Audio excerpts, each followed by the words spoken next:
আসুন না তুলে নিয়ে যান দেখি। 5 মাস আগে ট্রাম্পকে চ্যালেঞ্জ ছড়ে Maduro. Venga por mí. Aquí lo espero en Miraflores. No se tarde en llegar, cobarde. গভীর রাতে অভিযান চালিয়ে ঠিক তাই করলেন মার্কিন প্রেসিডেন্ট ডোনাল্ড ট্রাম্প। ভেনেজুয়েলা আমরা চালাবো। তেল ভান্ডারের দখল নিয়ে ভেনেজুয়েলা সংস্কারের বার্তা মার্কিন প্রেসিডেন্ট ডোনাল্ড ট্রাম্পের। We're going to run the country until such time as we can do a safe, proper, and judicious transition. So we don't want to be involved with having somebody else get in and we have the same situation that we had for the last long period of years. So we are going to run the country. 5 মাস আগের ঘটনা। Nicolas মাদুরোর গ্রেপ্তারি চেয়ে পুরস্কার বৃদ্ধির ঘোষণা করেছিল America. সেই সময় ডোনাল্ড ট্রাম্পকে কার্যত ভিডিও বার্তায় চ্যালেঞ্জ ছুঁড়েছিলেন মাদুরো। ভেনেজুয়েলার প্রেসিডেন্টকে বন্দি করার পরেই এক্স হ্যান্ডেলে সেই ভিডিও প্রকাশ করে হোয়াইট হাউস, যে ভাষণে মাদুরো বলেছিলেন, আসুন নিয়ে যান, আমি মিরাফ্লোরোজে ওর জন্য অপেক্ষা করে রয়েছি, দেরি করবেন না। প্রসঙ্গত প্রেসিডেন্ট মাদুরো যে বাসভবনে থাকতেন সেটির নাম মিরাফ্লোরোসে। রিপাবলিকানদের একাংশের মত, মার্কিন প্রেসিডেন্ট ডোনাল্ড ট্রাম্পকে চ্যালেঞ্জ ছুঁড়ে ভুলই করেছিলেন মাদুরো, তার ফল ভুগতে হলো তাকে।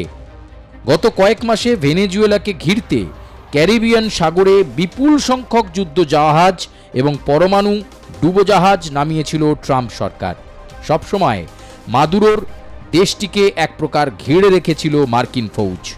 আমেরিকার অভিযোগ, সবশেষ নির্বাচনে বামপন্থী মাদুরো রিগিং করে ক্ষমতায় ফিরেছিলেন। মার্কিন প্রশাসনের তীব্র আপত্তি উপেক্ষা করেই দক্ষিণ আমেরিকার তেল সমৃদ্ধ এই দেশের প্রেসিডেন্টের গদিতে ফের বসেছিলেন মাদুরো। প্রেসিডেন্ট ট্রাম্প বরাবরই মাদুরো সরকারের বিরুদ্ধে মাদক চক্র চালানোর অভিযোগ তুলেছেন। সেই সঙ্গে আমেরিকার দক্ষিণ সীমান্ত দিয়ে অবৈধভাবে অভিবাসীদের ঢুকিয়ে দেওয়ার চেষ্টার অভিযোগও রয়েছে ভেনেজুয়েলার বিরুদ্ধে। মূলত আমেরিকার জাতীয় নিরাপত্তার স্বার্থে মাদুরো সরকারের পতন প্রয়োজন হয়ে পড়েছিল বলে ঠাড়ে ঠোড়ে গত কয়েক মাস ধরেই বোঝাতে চাইছিল আমেরিকা। আর সেই মাদুরোকে তুলে আনতে বলা হলো ডোনাল্ড ট্রাম্পের ইচ্ছাকে বাস্তবায়ন করতে আসরে নামল আমেরিকা সেনার এক বিশেষ ইউনিট ডেল্টা বাহিনী। প্রাসাদে ঢুকে শোয়ার ঘর থেকে সস্ত্রীক মাদুরোকে তুলে নিয়ে শোরগোল ফেলে দিল এই বাহিনী। এই বাহিনীর পুরো নাম স্পেশাল ফোর্সেস অপারেশনাল ডিটাচমেন্ট বা ডেল্টা। ডেল্টা ফোর্স কি জানা যাচ্ছে, আমেরিকায় এই বাহিনী তৈরি হয় 1977 সালে, পরিচালিত হয় নর্থ ক্যারোলাইনার ফোর্ট ব্যাগ থেকে। ব্রিটিশ সেনাবাহিনীর 22তম স্পেশাল এয়ার সার্ভিস রেজিমেন্টের আদলে ডেল্টা বাহিনীর কর্মপদ্ধতি গড়ে তোলা হয়। মার্কিন সেনার তৎকালীন colonel Charles Beckwith British SS থেকে অনুপ্রাণিত হয়ে এই বাহিনী গঠনের উদ্যোগ নেন। ডেল্টা বাহিনী মার্কিন সেনার স্পেশাল অপারেশনস কমান্ডের অধীন একটি ইউনিট এবং সরাসরি পেন্টাগনের জয়েন্ট স্পেশাল অপারেশনস কমান্ডের কাছে জবাবদিহি করে। অন্তত গোপনীয়তার সঙ্গে কাজ করায় এই বাহিনীর অধিকাংশ অভিযানের তথ্য প্রকাশ্যে আসে না। বিশেষজ্ঞের মতে পেন্টাগনের সামরিক শক্তির একটি অন্যতম স্তম্ভ বলা যেতে পারে এই ডেল্টা বাহিনীকে। এই বাহিনীর সদস্যরা জবাবদিহি করে পেন্টাগনের জয়েন্ট স্পেশাল অপারেশনস কমান্ডকে। বাহিনীতে মূলত 4টি স্কোয়াড্রন রয়েছে, প্রতিটি স্কোয়াড্রনে আবার 3টি করে দল থাকে। এর মধ্যে একটি দল স্নাইপার ও গোয়েন্দা তথ্য সংগ্রহের দায়িত্বে থাকে, আর বাকি 2টি দল সরাসরি অভিযানে অংশ নেয়। বিশ্বের বিভিন্ন প্রান্তে বহু গোপন অভিযানে অংশ নিয়েছে তারা। ইরান যুদ্ধের সময় অপারেশন প্রাইম চান্স, ইরাক থেকে বন্দি উদ্ধার অভিযান, আইএস প্রধান আবু বকর আল বাগদাদির বিরুদ্ধেও অভিযান এবং সোমালিয়ার আলোচিত অপারেশন গথিক সার্পেন্টে ডেল্টা বাহিনীর জড়িত থাকার কথা জানা যায়। ওসামা বিন লাদেনের সন্ধানে পরিচালিত অভিযানে ডেল্টা বাহিনী গুরুত্বপূর্ণ ভূমিকা রাখলেও শেষ পর্যন্ত লাদেনকে হত্যা করে মার্কিন নৌবাহিনীর সিল টিম। নজরে ডেল্টা বাহিনী, পুরো নাম first special forces operational detachment বা ডেল্টা। 1977 সালে মার্কিন সেনার কর্নেল চার্লস বেকুইতের হাতে তৈরি।